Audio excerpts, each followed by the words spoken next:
So the moment we've been waiting for has arrived. Our judges are here, and our judges are sitting at this table right back here. So when you're up here in front of the podium, that's where you're going to want to look. I'd like to introduce our judges briefly. We'll just go around the table here. We have Ken Smith from the Center for Longevity here at Stanford. We have Julie Cherry, who is the Chief Clinical Officer at Care Innovations. We have Brian Brunderman, who's a partner with Stonebridge Partners, which is an investor and broker in the home care space, home health and hospice. We have Dr. Lynn McCullough, who's the head of emergency medicine at UCLA.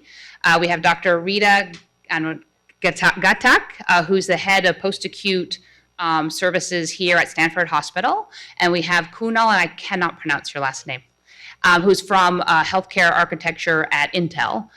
So we're very happy to have our esteemed panel of judges here. They're going to do 2 minutes, as I reminded you, after your 3-minute pitch, 2 minutes of question and answers, and then we're going to go on to the next team. So with that, let the festivities begin. Ladies and gentlemen, my name is Hari, and I'm Jeff Mongelli. I want to thank Care Innovations and Carissa for giving us the opportunity to present today, and particularly our distinguished panel of judges. Thank you very much. Our company is CareToYou now. Our concept is pre-acute interventions. Our engagements are triggered by both post-acute and pre-acute incidents. Let's take a look at a post-acute incident as an example. Johnny's got a problem. Johnny has frequent fevers that land him in the ER far too often. Johnny's lucky, however, because his insurance company has partnered with CareToYou now to intervene.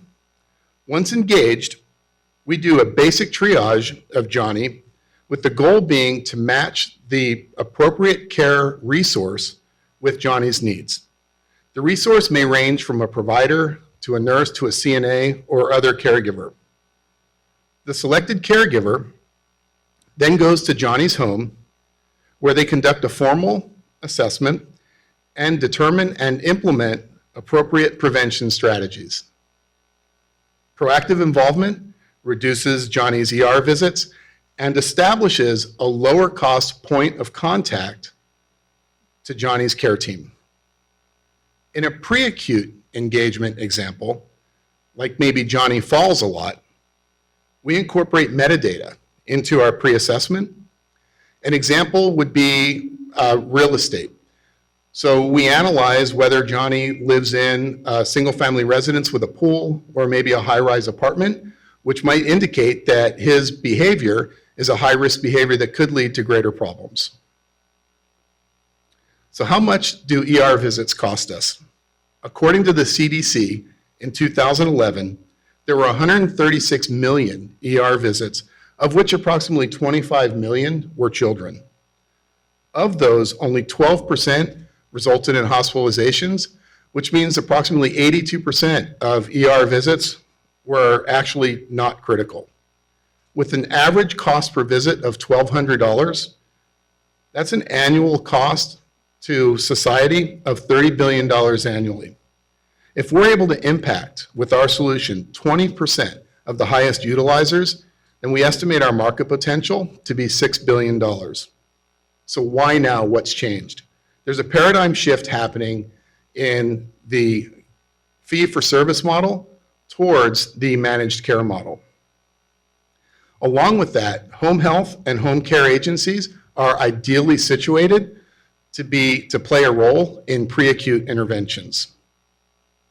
The result with our engagement is Johnny has fewer ER visits, his parents are happy, and they have a greater affinity to their insurance company, and there's a humanitarian aspect because we're helping keep Johnny out of the ER, and because Johnny's a nasty little boy, the doctors don't want him there anyway.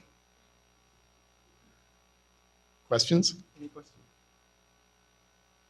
So we want to analyze available information and bring it into the context of the patient's current case.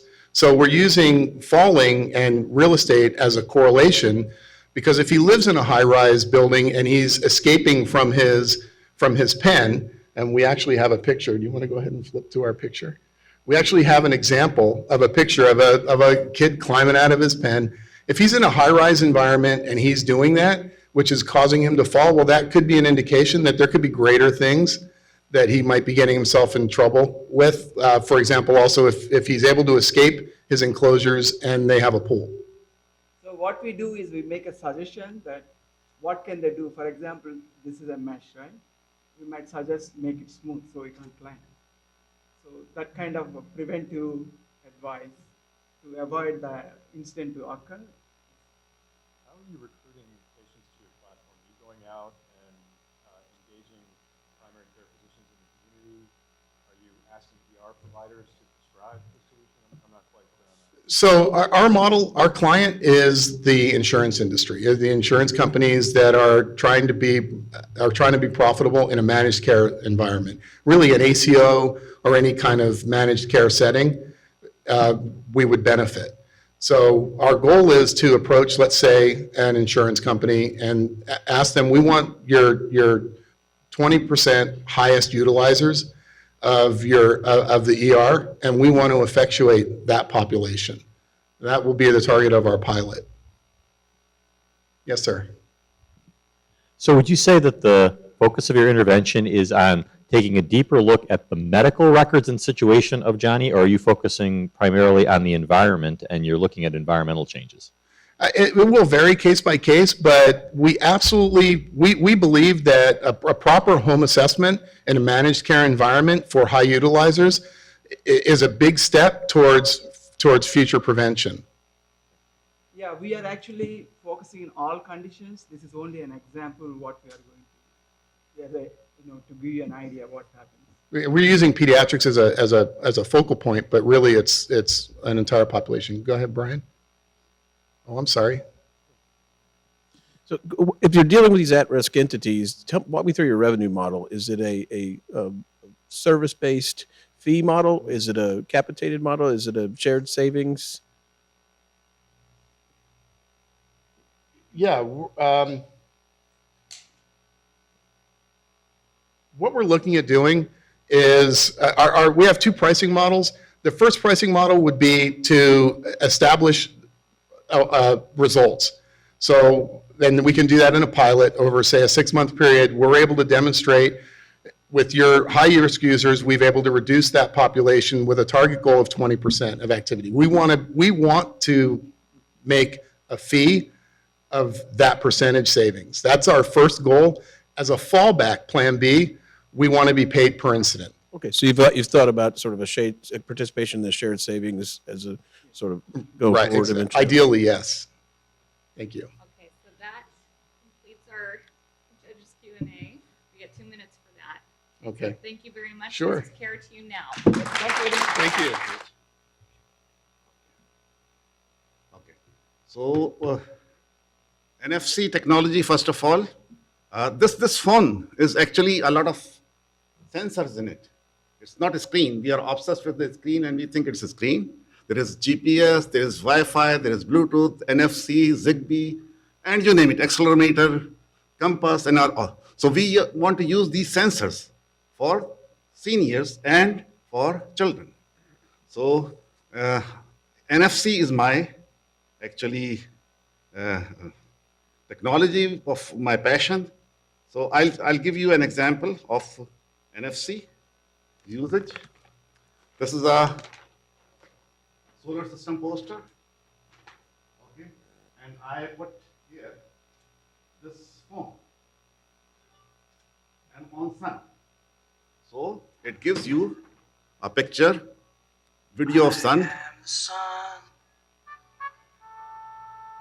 I'm a burning ball of fire. I'm very big indeed. Okay, so that's NFC technology.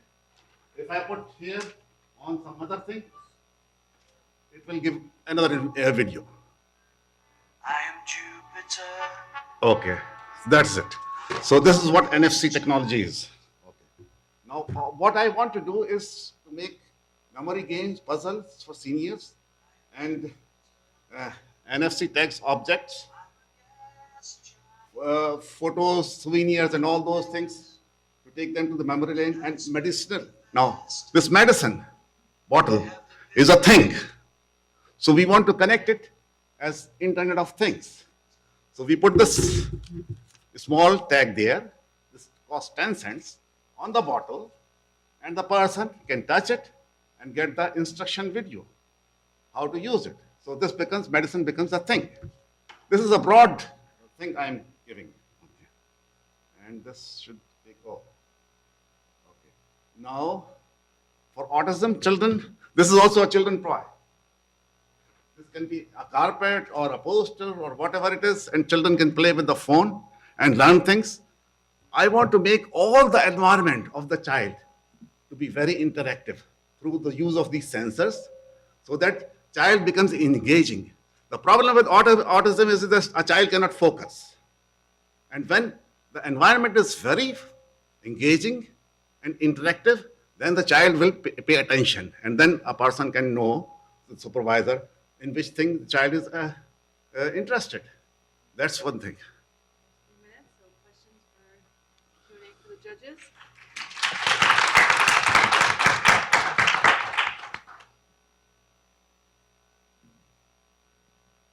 So in looking at the continuum of care, I think I love the sensor on the pill bottle that then verbally explains or tells the senior what's in that bottle or what to do with it.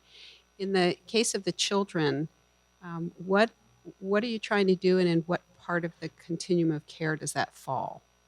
Toys, interactive toys, talking, teaching, singing toys. It's very much possible. We just hide a phone in the toy, and it will do all the things because sensors, everything is there. And our business model is very simple. People download the apps, and we sell the material, tags and posters and toys and all those things.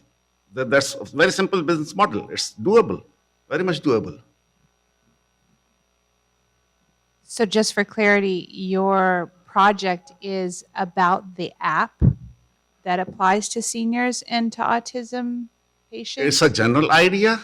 I have specific patents also. It's a patent protected technology. But for here, it's a general idea. This is all I could do in 3 hours. That's all I did.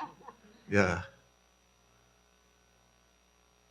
Is your thought that you would build each of these objects and tie it to the application online individually, or are you seeing there's like a class or?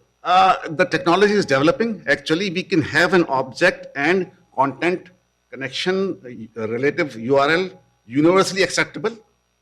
This is developing technology. But right now, what I do, I actually download the thing and embed in the app. So it's resident on the, so there is no internet connectivity.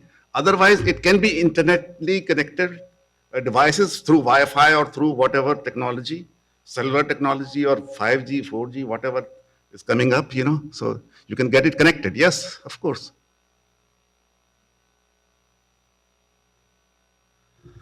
Great. Thank you very much. Yeah. Autism to Alzheimer's. Oh, okay. Thank you. Good afternoon, ladies and gentlemen. My name is Rich Liao from Caretech. And it's Caretech pleasure and honor to introduce probably the most innovative healthcare infrastructure in human healthcare industry history. And I do most of the thinking yesterday. Yesterday is a very good day. In Chinese, it's called 919. It means care cure to longer life. So my solution toward the longest life is through the low-cost, high-performance Caretech toward better cure tech. Our solution is we do the daily vision, smell-esque diagnosis. In Chinese, it means 望闻问切 in traditional Chinese medicine methodology. So, and beyond that, we also introduced the MD robotic to the home. And furthermore, if necessary, if the patient situation is really bad, the MD robotic will bring the patient go back to the hospital for further treatment. That's This is the basic MD robotic infrastructure. So you can see is in first way by the vision is most computer vision. So computer vision can do a lot of way in Chinese medicine methodology. If you look at the picture I took today, you can see I worked hard yesterday. So there is some red blood around my eye. So probably I need to go to see the doctor later. No, I'm joking. So, and the most important of all is we think is we can use some 3D camera, right, to develop some professional level type of viewer vision capability check and diagnosis later. So, yeah, let's Caretech doing right now.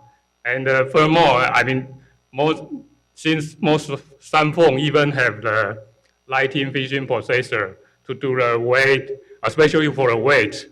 You just use the weight meter, you just got weight. But if you use the vision processor, they can tell some problem from your body shape, something like that. So I think it's more smarter weight meter. And even for the blood pressure, blood sugar, I mean glucose issue or oxygen level, this type of monitoring. And for the smell, and here you can see is we can look at picture and get the food quality or whatever. And as we can use some AI engine. And for the diagnosis, we think we can even use a voice to check your contexting situation. And later we will use the MD robotics. If your situation is really bad, send the MD robot to your home or your office or where you are. And yeah. We're at 3 minutes, and we'll do 2-minute judge Q&A. So, what do you see as the business model for how you make money off of what you're doing? Oh, actually, I am a chip designer before, so we focus on developing new sensor or chip design for this type business or infrastructure. Okay, so it's hardware development and then software. building the hardware. Yeah, even software, I like the computer vision, most is a software issue. Even in the cloud, use the cloud computing in the cloud. Okay. So you talked about IBM Watson and RealSense.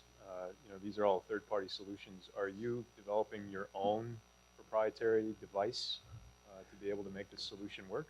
Yeah, we have working with some Asian research institute. Yeah, they are very good at the sensor design and even Chinese methodology, medicine methodology. Yeah.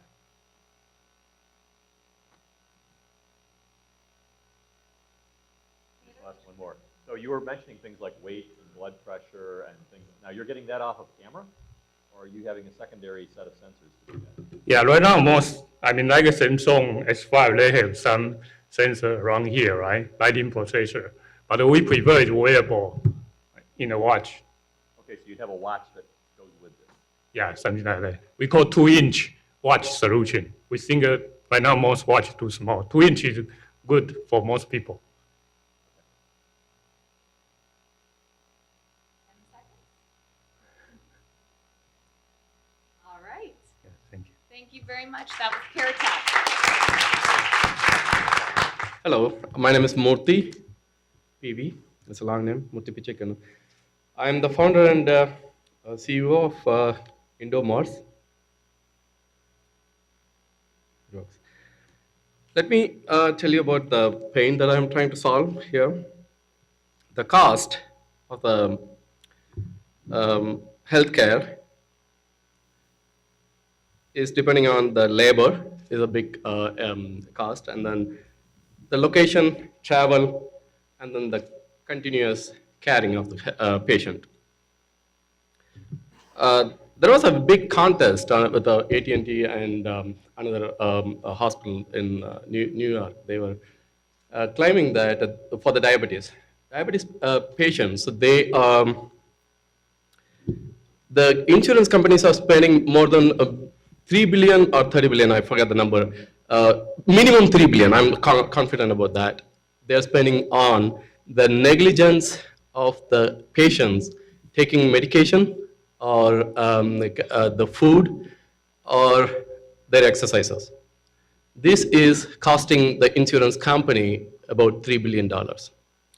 So having said that, let me talk about my solution that actually I already working on with the remote telehealth. It's basically starting with the counseling. And what we have is on-demand or subscription-based counseling. It could be start with a text or voice or video. For example, the way the WeChat or the what is the other one? There is another software, I forgot that. WhatsApp kind of starts with you can send and receive text or voice and video, or it could be real time. And then we have the Passion bot. I call that Passion bot. It's a robot. And then the Passion Care, it could be an insurance program. And then we train the people. And this is an international health product. This one is our solutions. I'm using two different solutions. The robotics. We've been talking about the robotics for years and years, and robotic never came to the common life. The reason is we are waiting for 100% precision or like 90%. Right now it is 90% automatic and then 10% of the human interaction. And then another thing is our, how much more I got? Done? Yeah, so the robot just follows and cares the patient. And we have an arm that can help them with the dispense and or do the sensor readings. And then our service does the spoken, the matches the language or the matches the people, and then the sex, male or female, and a team, gives a team. And this is how we operate the robot from the internationally, anywhere on the internet.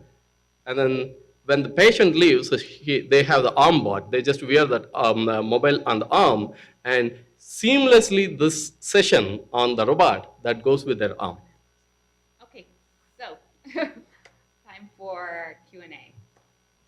Thank you. So this is a telehealth monitoring system that the patient leaves the hospital with. Is that, and it records movements and behaviors? This is not a robot. It could be at hospital or it could be at the home. It's basically for the homes. It monitors and it follows, and it also helps with its arm, like taking the Fitbit from their hands and get it charged again, and for monitoring the Fitbit whether it has charge, how much charge it has, and how frequently we have to charge it. So those things, and it is not. The beauty of this is it is not 100% robotic. It is a semi-robotic. So the person who is in the remote, maybe in China, India, wherever he is, and he operates the system. A man, an actual person operates the system, and he speaks to the patient passionately. So the biggest problem is the patients need motivation. They got this much energy. That's all they have. Where would they invest their energy? How much can they be motivated by themselves? That is a huge problem with the insurance company and then the medical healthcare. So we need another push. That is what we are providing.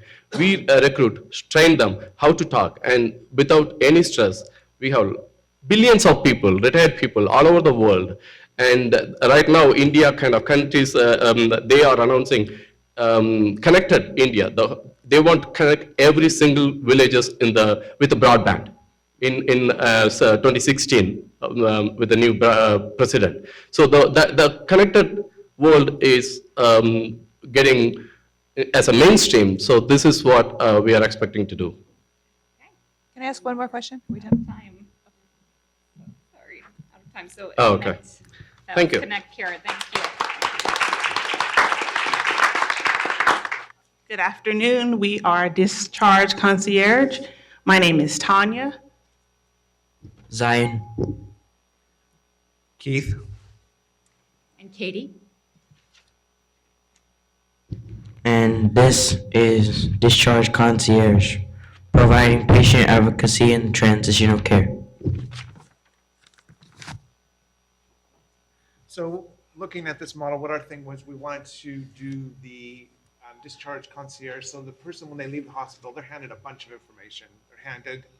They're handed a lot of information. So they've got papers, they've got medication, they've got a lot of stuff, and they're going to go home and they're like, get home and go, oh my goodness, what am I going to do? So our service, what we want to look at doing is being there for their first 30 days and walking them through the process, and team up with hospitals or team up with Medicare, and be with the costs going up for the penalties, we could tier our prices towards that type of thing. So if you look at the thing here, it talks about the initial admission and the kind of the way it would go. So you'd have the delivery of care, the discharge team of care, and then what happens afterwards. So it's really to build their confidence, speedy recovery, and have them feel comfortable with what's going on instead of going home and going, oh my gosh, what do I do?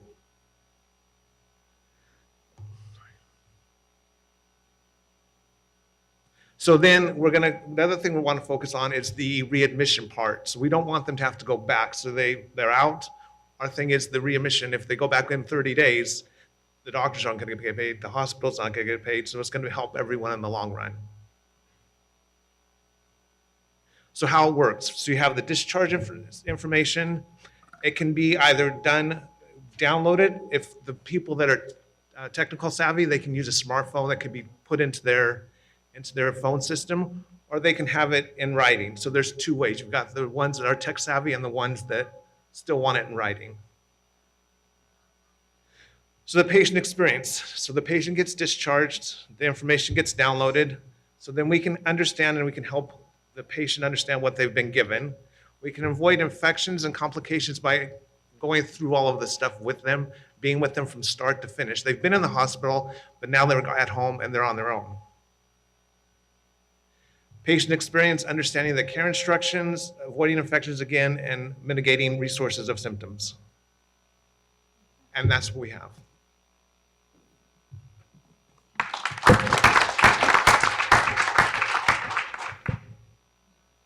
How do you differentiate your service from traditional home health care services? So with home health care, they may go home and they may give the patient a bath, they may give the patient food service or clean their house, whatever, but what we're wanting to do is we're wanting to make sure that they understand all the instructions they've been given. We want to make sure that they understand the whole picture of what's happening.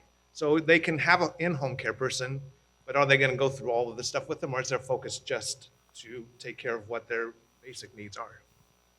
I would add that, we see an opportunity to potentially lower the cost of that engagement, either leveraging the Siri-like interface with the intelligence that is coupled with it, and potentially leveraging skilled resources that might not otherwise be active now, retired nurses and veterans who could come in and service this engagement. In the future, we may add services that provide training for family caregivers as well that further reduces this cost. How do you propose to become the trusted agent of the healthcare team that's discharged the patient?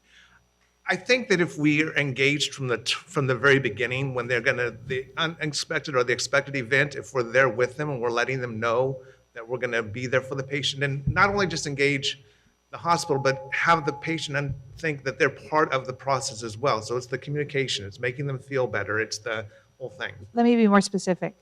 How do I know that your team is going to know that that wound's okay from my point of view if I'm the surgeon that sent the patient home? So if I may, we referenced the potential use of skilled labor that might not be otherwise as active as they would be. So by using those resources, they continue to get the benefit of like the Medicare payment and so on by using that level of care. So we think that this may be a way to navigate that issue. So, And we are actually out of time. Thanks. Thank you guys so much. Thank you. Bye. Hello, my name is Dr. Stephen Castle. And I'm Robert Rosenberg, and we'd like to present FaithHealthNet to you. We are not trying to replace all human contact in caring for the elderly and some disenfranchised people. We're trying to reposition the communities which serve them, namely churches, to allow them to make contact with the people, get technology in their homes that can read all the sensors that are being developed as we go on. Part of the problem is $27 billion wasted annually on hospital readmissions. A lot of this is due to the lack of non-medical care in the home to activate the hospital discharge plan. And by having more services for non-medical care, we can reduce the $1 trillion cost in healthcare for the elderly. So FaithHealthNet was built about empowering churches who are already volunteering in their communities, already have the trust of members in their communities to go out and help them with activities they're already doing, visitation, transportation, prayers, all other things. But it's an engagement which allows a way to get into the home with somebody who is more capable and able to have contact, which emotionally supports the people in the home, and gets technology in the home which can read various sensors and monitors that are being developed. So we intend on having that aspect open source, so as better technologies emerge, they can be used as needed. The platform we built, and we actually tested it in Lexington, North Carolina. Lexington is a rural community in North Carolina and is an underserved community. And we found complete success in initiating and responding to care needs, that were initiated by either the hospital or within the church. And the members of the church community that were doing the volunteering activities really get everything through a smartphone, and it's really a text that tells them a brief description of the activity, and they have the ability to reply that they're willing to do it, and it sequences to make sure that you're not bombarding the community. So this is a true community, hands-on patients, not a mobile sensor, to really fill the gaps. So one, it provides maintenance of care, which home health doesn't do. Two, it's the eyes and ears to activate the pre-acute care. Three, they can actually have the volunteers come in the hospital and help with physical activity while the person's hospitalized and prevent hospital-acquired disability, and then help in transition back with in-home care, not having to go to post-acute care.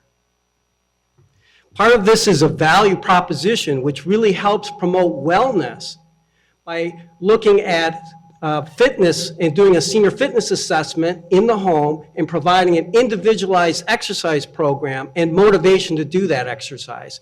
It provides ongoing monitoring of safety issues such as conditions of the stairs, lighting, changing light bulbs, all intended to reduce the risk of falls. Okay, and that's our 3 minute. So we should take 2 minutes of Q&A. So is the product a platform that helps support volunteers coming out of the church community, or is the product are you actually providing people out of the church community? I'm trying to, what's the ad there? No, the product is the platform that supports and promotes volunteering. The churches are already doing the volunteering, but they're usually doing it with binders and phone calls and long email chains. And it simplifies the whole process by using algorithms to group the caregivers in the activities that are appropriate for them to do. You don't want a 95-year-old woman driving somebody. And it also gives you the ability to get the smartphone, which a lot of the elderly and disenfranchised don't have, so they don't have access to be able to read the sensors that are available. So it gives a platform to get the device in the home as needed.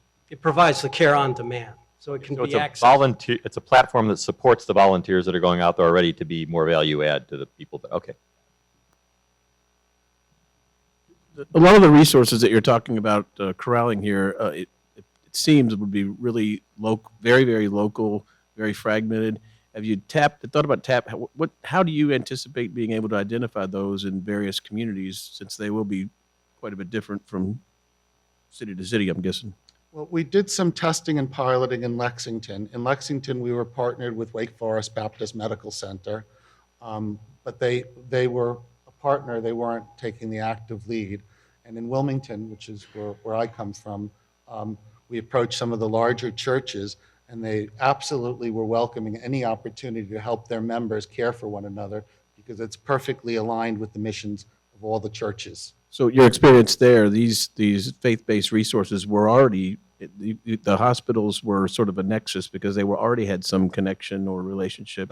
The hospitals weren't the nexus. It was actually, there was a separation. The faith-based communities were engaged with their communities and doing the volunteer work. The actual care recipients were not trusting of the hospitals or the medical system. And this seemed to break down all the barriers by allowing their own community to intervene. All right. Thank you very much, FaithHealthNet.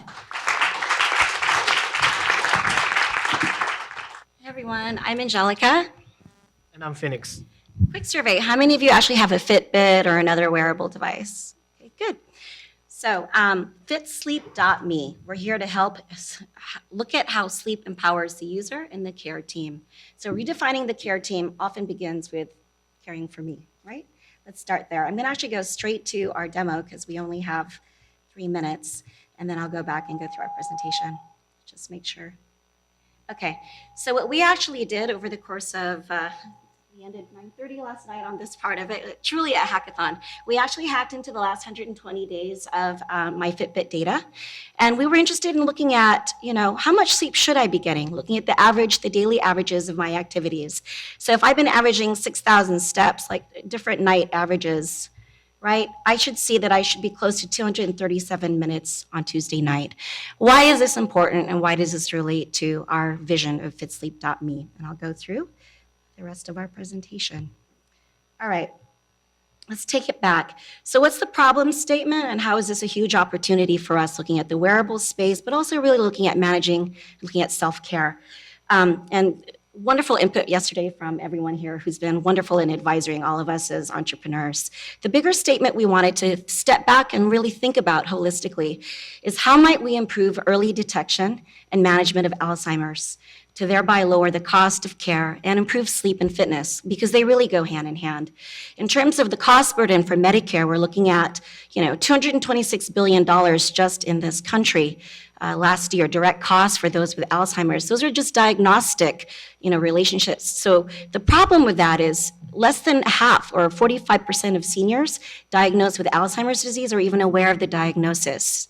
Now here's something really interesting, sort of the scary factor, and I know I fall into this space. Sleep appears to be a missing piece in the Alzheimer's puzzle. In fact, enhancing sleep may lessen the cognitive burden that Alzheimer's disease imparts. It's pretty big. We really wanted to think about it. This is Stanford. I'm a Stanford alum. We're super passionate about design thinking. So we thought, usability, people cost, how do we go to market? What's the technology? Why does this matter? And we also are really interested in just, what's actually really readily available off the market. So I'm super passionate about SMAC, social, mobile, analytics, and cloud. And the different applications we wanted to really look through is the self-capture of my data holistically, stuff that I'm wearing anyway, the education between myself, my family, my caregiver, the tasks, exercise, sleep, all the health metrics that really matter. And as I showed you earlier, we wanted to really look at just going beyond the regular dashboard that you get at Fitbit. Fitbit gives you my day-to-day averages. It also shows you, like on a sleep dashboard, how am I sleeping? Am I sleeping well? The real question for me too is, if I know I have a consistent level or consistent pattern of activity or sleep, what should I be doing? How active and how many minutes of sleep should I be averaging daily? And when something really falls way below, could we get an alert to the caregiver saying, hey, something's really changed for Angelica? Am I there? You're there. Okay. We had another product demo to show you guys as well. Okay, so we have 2 minutes for Q&A, please.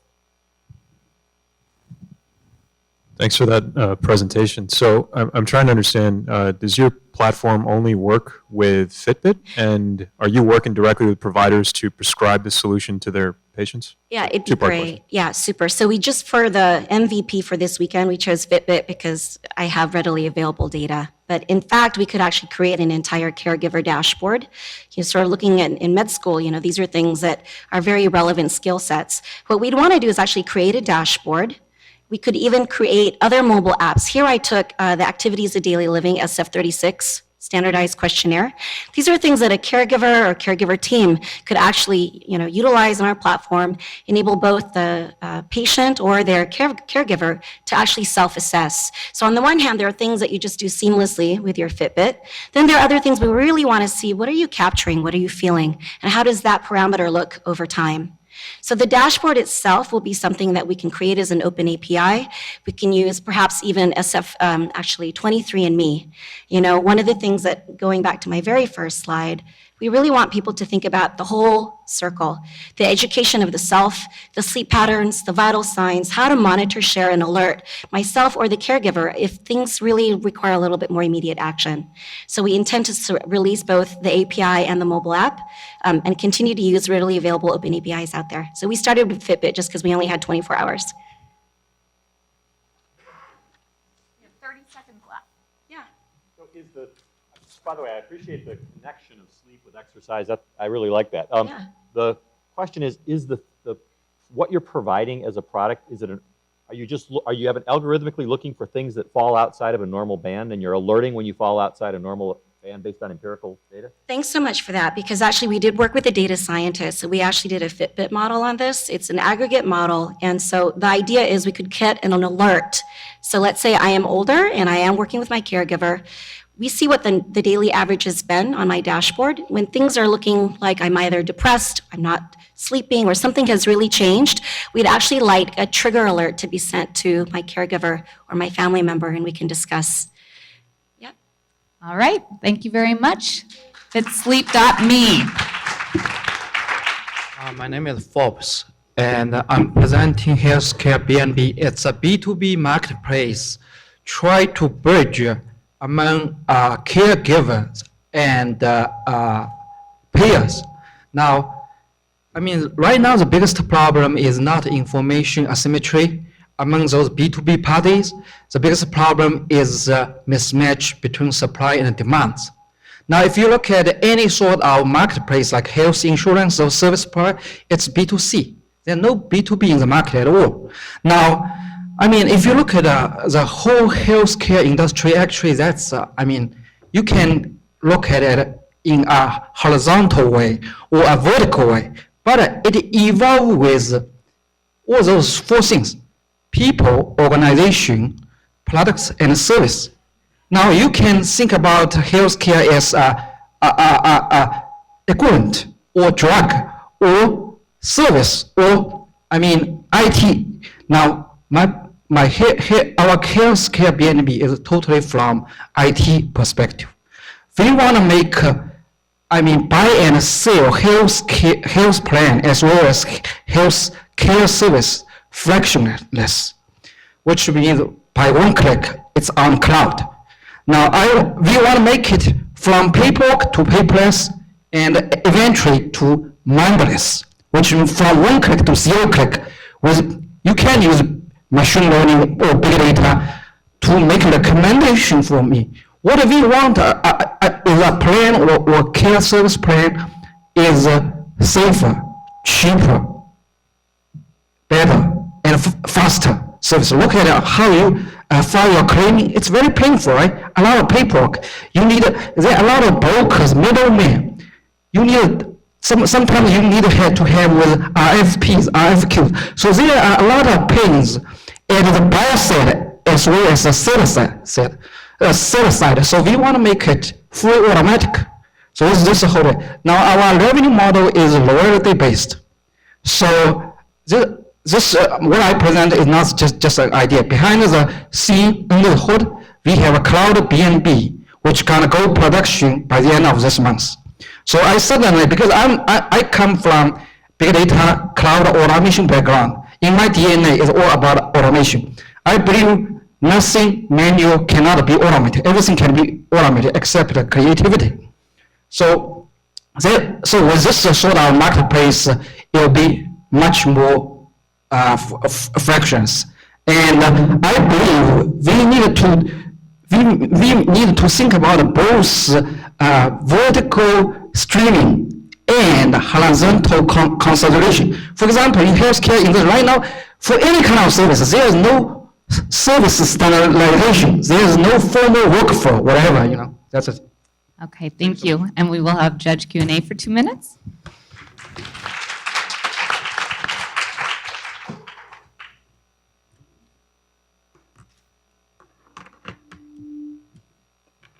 So I guess I'm still trying to wrap my brain around what the scope is a little bit. Is it, am I reading or listening to what you're saying, and it's kind of everything goes to the cloud and then gets matched in the cloud B2B, and the idea is just getting all of the data into the cloud and then creating the platform that Actually, the idea is a health plan or health care services in this B2B marketplace. Now, we do not deal with end consumers because nowadays, in any country, end consumers are not pay from their own pocket. They only pay co-pays. We are only dealing with between payers and network provider or operators. So this is truly B&B. The business and business, not a bed and breakfast,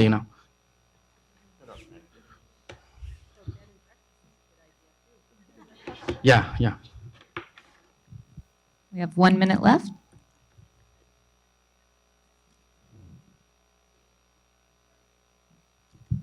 Okay. Thank you. I'm done. Thank you very much, Healthcare B&B. Hello, everybody. So this is PCPLink Plus, and I think we have an elegant solution here for automatic primary care validation, retrieval, and recommendation engine.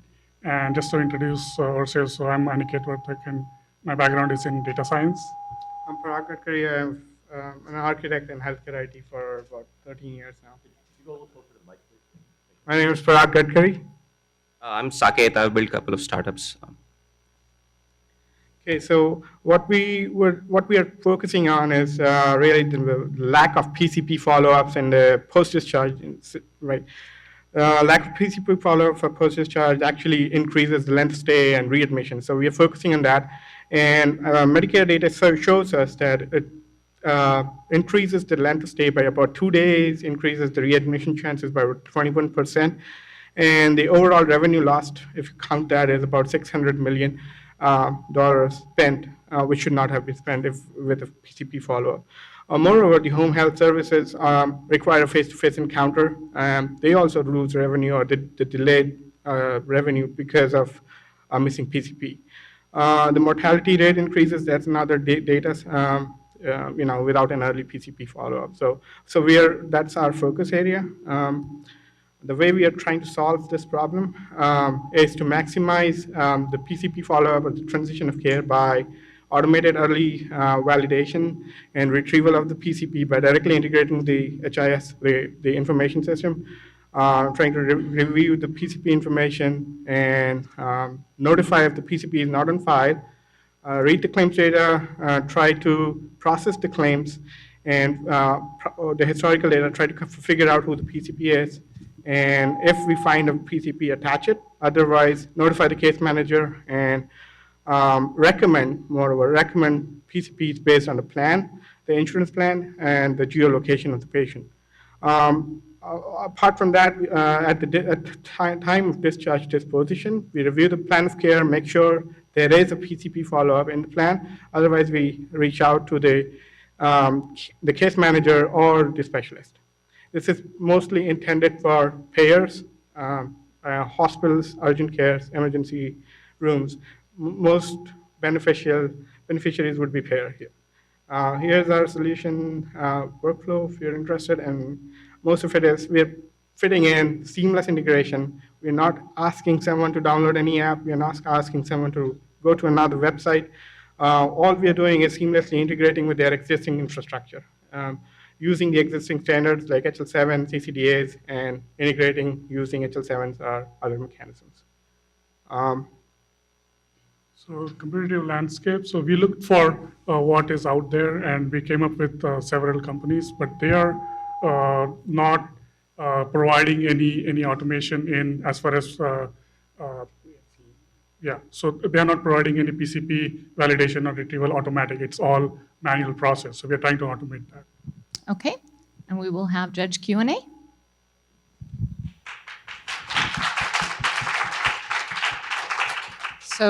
So thank you for the presentation. So if I understand this, it's identifying if a patient has a PCP, if they don't, connecting them to a PCP. If they do, are there additional services then that are wrapped around that piece? So what we are also doing is we are validating the PCPs as well. So if the PCP is on the file, we look at the claims data and review if the PCP is the right PCP and attach it.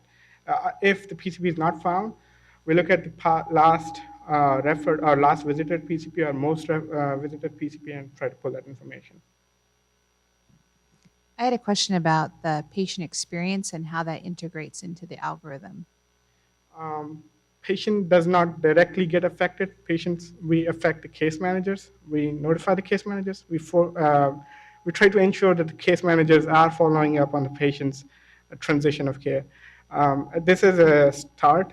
We would like to expand and directly affect the patient, but we want to start somewhere and then roll it out. Eventually, I mean, the case managers right now, they just call to find out if there is a PCP. So we are giving them an option of, look at these Automating that PCPs. stuff. Yeah. So in follow-up to that, the reason I asked the question is because maybe 50% of the patients actually have the PCP and they still don't follow up in the next 30 days. So that's why I was trying to figure out where the patient experience comes in there to actually engage that follow-up.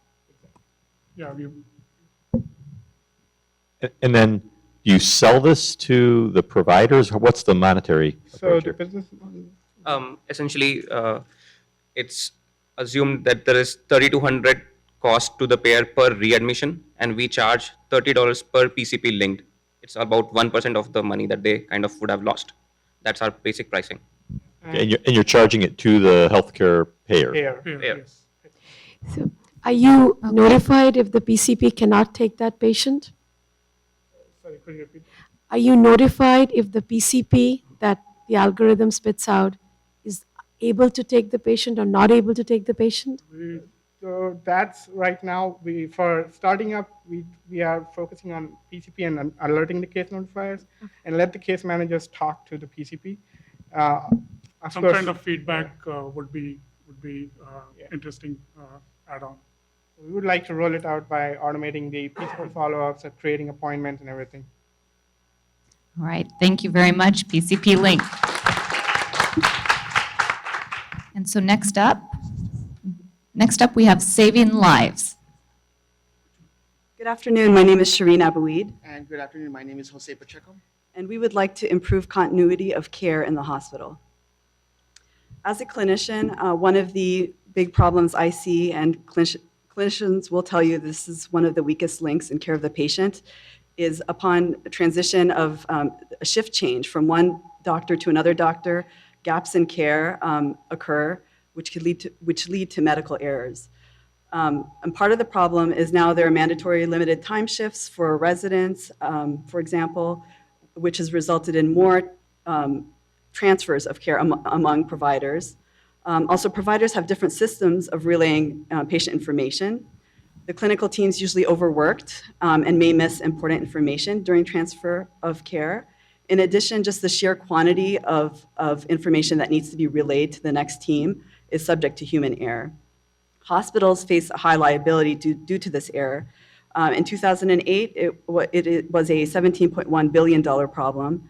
In addition, from a paper in 2005, 133 out of 1,000 hospitalizations had some form of medical error associated. Injury incurred 18% more in hospital charges and a 14% longer length of hospital stay. So our solution is called the Shift Wizard. The Shift Wizard is a cloud-based machine learning, natural language processing incorporating a novel topic modeling application that extracts the unstructured data into structured data. It's bringing the inputs from the patient's labs and imaging and so forth, and yields a less medical errors, less liability, and improved patient care.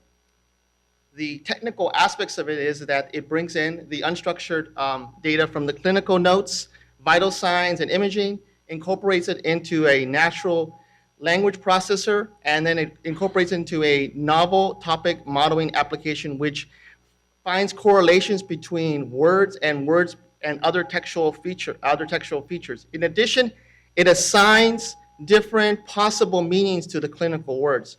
By doing this together, we are able to yield a sign-out page that includes the vital signs that are out of range, the labs and imaging, especially the labs that are pending, give us an alert, the assessment and plans from the labs, from the clinical notes, as well as the Rothman index graph. At the time of the sign-out page, the sign-out team can review the page, add additional information, and make the machine smarter. After they publish the machine will generate questions that are directly derived from the standardized clinical protocols to make sure that nothing was missed. So overall, the benefits of our solution are improved continuity of care, fewer medical errors, thereby liability savings. The hospital will also have another tool to ensure that their clinical protocols and Joint Commission standards are being adhered to. There's a cost savings for efficiency, accuracy, better recording, improved morale, having an extra tool to assist during this time, and ultimately increased patient satisfaction due to improved care. Thank you very much. Thank you. And we will do judge Q&A. So how does your solution integrate with existing health IT solutions like a nurse call system, other unified communication collaboration systems that hospitals are using? Because if I'm understanding it correctly, the notifications have to be sent in real time to a provider, correct? Yes, so like for instance in Epic and so forth, they're utilizing like the XML files, the databases and so forth.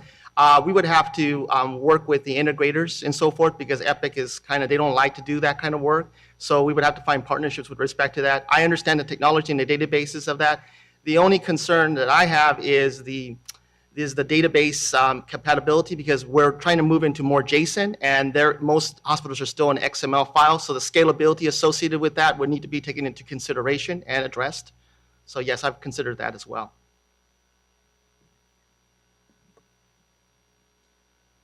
Just a question about state of maturity. So the idea of taking the unstructured data and getting it into a structured sign-out sheet, is that conceptual or is some of that happening already? That is happening currently. There was a paper that was published in the MIT Artificial Intelligence site from the American Informatics Association in 2012, which is an evidence-based medicine approach. The validation is there. The superiority complex with respect to word dissemination, ambiguation has been proven to work. The only concern now is that we need to teach the machine more information. As we teach the machine more information, it will be in the cloud, and then our business model is to have a SaaS program, like a software as a service, to provide it to outsourcing and licensing applications. You're welcome, sir.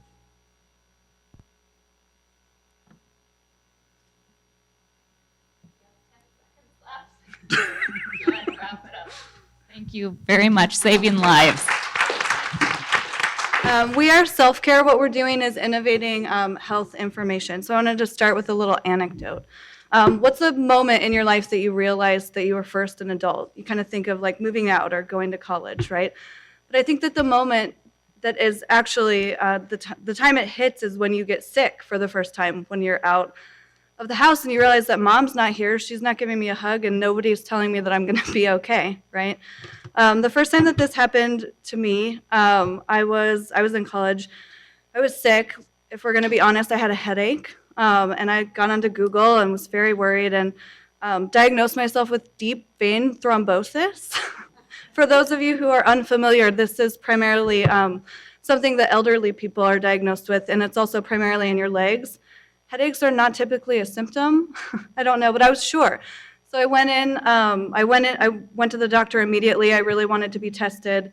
They kind of threatened me with some needles and some tests. I took the ibuprofen and everything was fine. But, you know, this is the problem that we face. We get sick and we don't really know what to do. We're focusing on college students. This is Mallory. She's a pharmacist and a developer. I'm Jamie. I'm a project manager. My education is in psychology. I worked in advertising for a lot of years. I think that what makes us stand out, we understand health and tech, but we also kind of understand the branding side of things, and I think we make things that people really enjoy using. So let's talk about our solution to the problem. We've built an app which we'll demo. Essentially, it's triage. We're going to direct students to the right resources at universities and the right treatments. We want to empower them to be better informed to make decisions for themselves, guide them to the resources and the right treatments. Our business model, so we're targeting college students. We want to partner with universities and the health centers of the universities. We'd like to start with a beta. We'd pick 3 universities here in California, do a discounted licensing fee kind of based on the number of students and what their numbers are. We'll do some co-branding.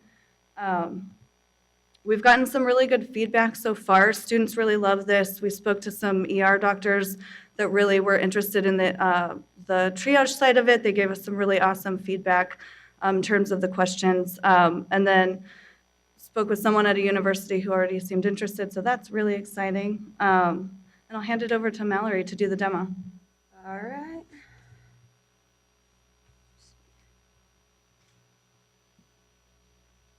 All right, so this is a demo that we made, and so in pharmacy school, we learn how to counsel patients, and what's really interesting is we learn in algorithms. So we incorporated those algorithms into our platform to help guide patients to the right provider at their university and also the right treatment appropriate. So we picked some common ones that college students deal with. Hangover we put in there. Heartburn, nausea, sore throat. So I'll walk through the cold and flu since flu season is coming up. So the first few questions are exclusions for self-care. So for example, this one has to do with meningitis, which a lot of college students, not a lot, but they have to deal with it. And the symptoms are associated a little bit with hangover, so and cold flu, so kind of overlaps. So the first few questions are that, and then the rest are symptom questions. So sore throat, yes. Cough, no. Runny nose, yes. Yes, no. And then at the end, it's curated health information. So it's not treatment recommendations. It's just based on their info that they put in. It's health information to help guide them. And we have a demo on the phone if anyone's interested afterward. Wonderful. Thank you, self-care, and we'll have 2 minutes for judge questioning. I have a question. Does the information that's provided, I can't recall exactly the phrase that you used, it wasn't treatment, it was called something. Does it have return precautions or escalation of care precautions built in? So the question is right here, does it? So the exclusion for self-care, we got those questions right from the training manual that I used in pharmacy school. There are a couple different questions to determine whether the person who's seeking self-care, if there's actually something more serious going on. So there's prompting those questions. But as far as, did that answer your question? Okay.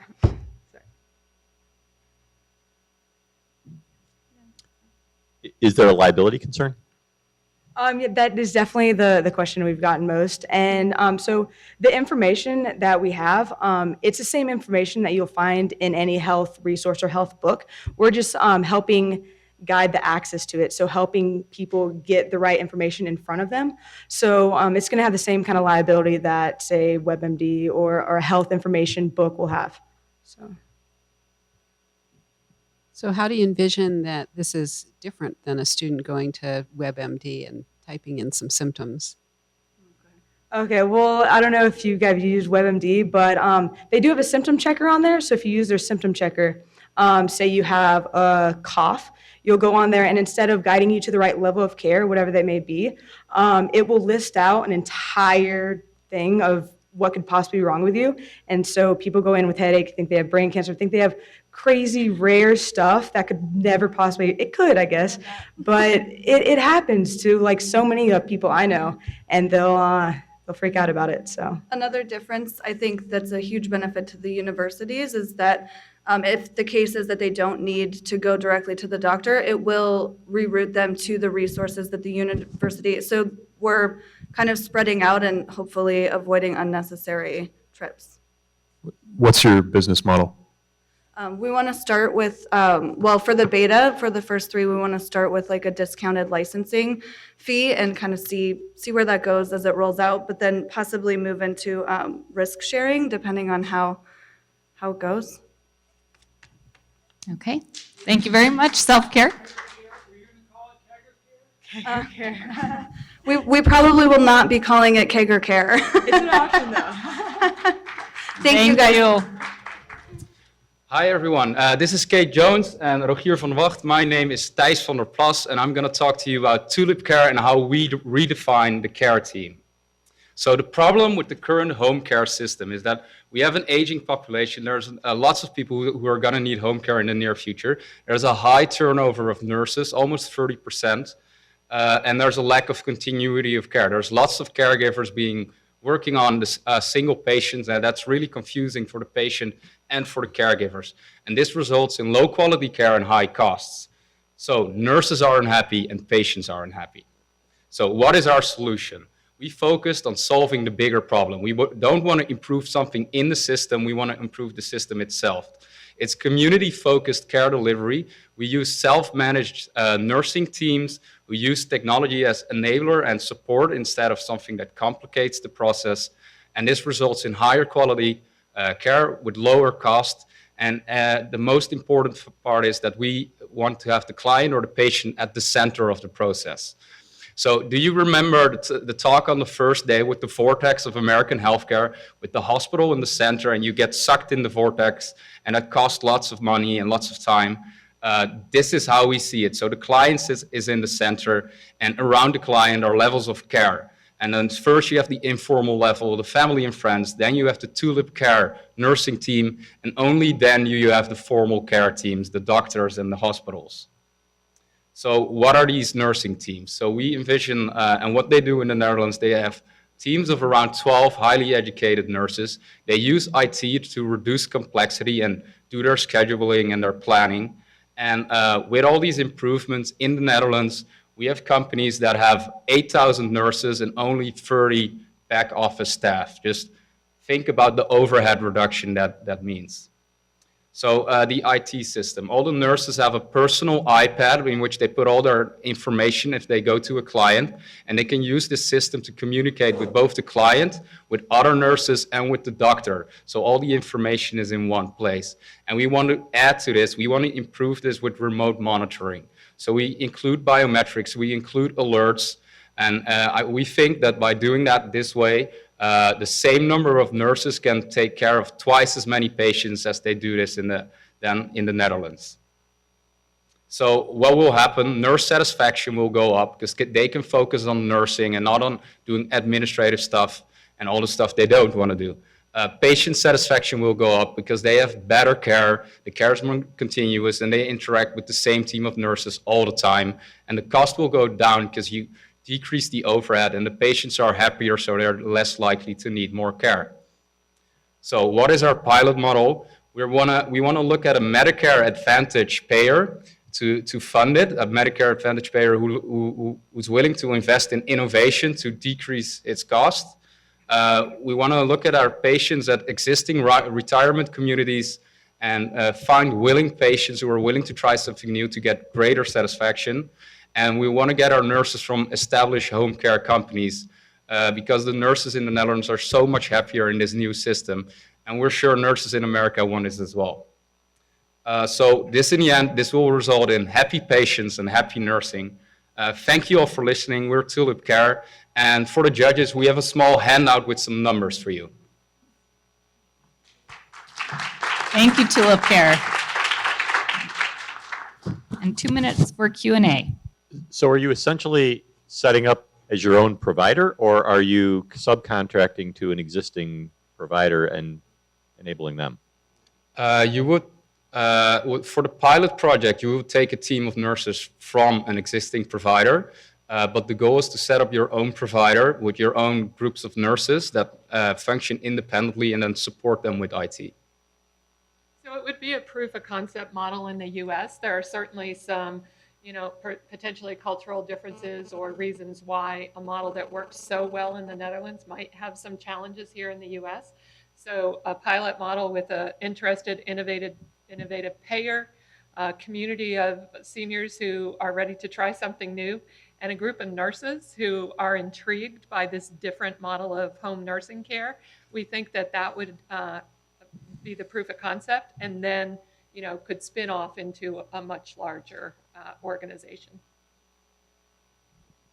So one of the questions I had, the clarification is that you're trying to cut down on the documentation and all that administrative tasks. So the nurses just go and evaluate and take the biometric data, and then that is fed back to the primary care, or is that the plan? Would you like to take this one? So what happens in the Netherlands, the nurses come in for the intake conversation with an iPad. They put in all the information in the iPad, and the nurses function in self-managing teams. So all the other nurses in the neighborhood team have access to this information, and the team schedules themselves which nurse goes to which patient, which always means that the same nurse goes to the same patient. But in case there is need, another nurse can fill up the gaps. But they all have access to the same information, and also the patient and the doctor of the patient have access to this information. So the care is much better coordinated. Where does the decision to incorporate more acute resources or other providers come from? Does that come from these self-managed nursing teams, or is there someone overseeing this care at a higher level?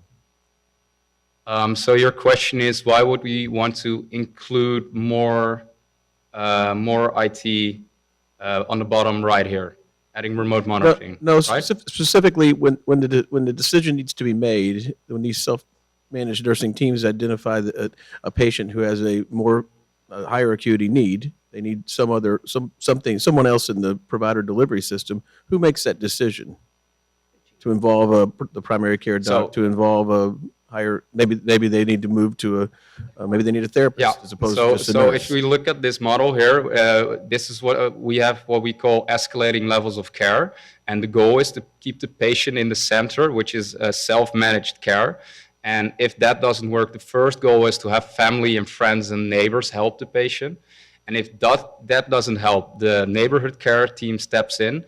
But if the need for care escalates even more, you go to the doctor or the GP. But because there's communication with the GP via the system, the GP can make that decision if necessary. Okay. And that is Tulip Care. Thank you very much.